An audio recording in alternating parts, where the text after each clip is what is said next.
Hi, I'm Earl Funk from Earl's Meat Market, and today on our series of Cut a Little, Save a Lot, we're going to show you how to trim and cut a whole beef tenderloin. So basically, you'll go to our shop or a butcher shop, and you'll ask for a whole beef tenderloin, and this is how it'll come. Now you can ask them to denude it for you, but you can also denude it at home, and the cost savings is considerable if you just take it whole. So that'll be your best price. So basically, once you have it out of the package, you just lay it with the, see, this is the underside. This is the side that will be attached to the backbone of the animal. And then this is the outside, and that has got the silver skin on it and the fat. Much of this can be just peeled off and take some trimming. And then many times the side seam is still attached. In this case, it's actually quite small, so I think we can just leave it right on the steak. This is the silver skin that we're getting to. We've got more or less all the loose fat off already.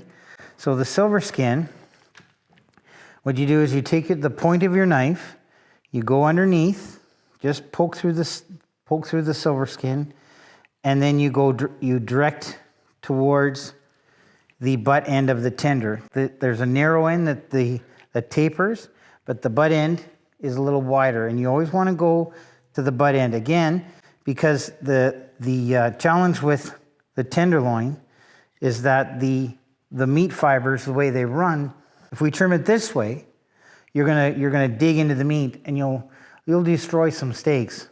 Just taking off the silver skin. And just turn it over, get all the fat that's in there. Again, it's all up to you and how you want to see it trimmed.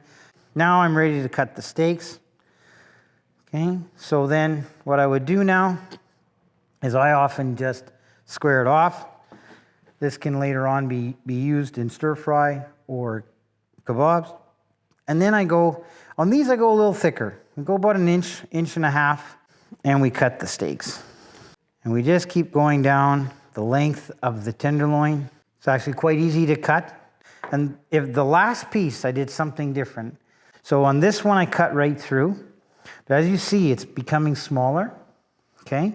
Because it tapers as it moves further into the loin and into the ribs.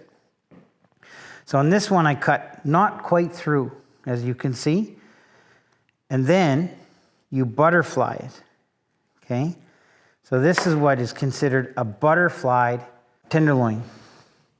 Then they're all equal sizes. That's why we do it. That's why you butterfly the last one. So then what we'll do is we'll just get all the steaks ready here. These are steaks fit for a king, but they're very affordable when you buy it in a whole piece and then you take it home and cut it up.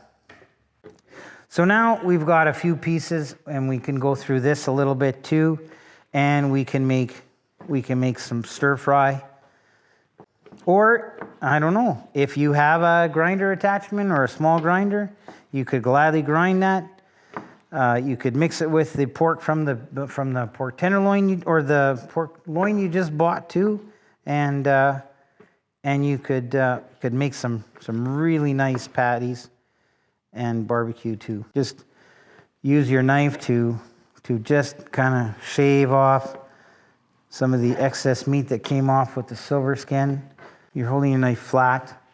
You're always pulling away from yourself, so that if you happen to slip, you're moving it away from yourself.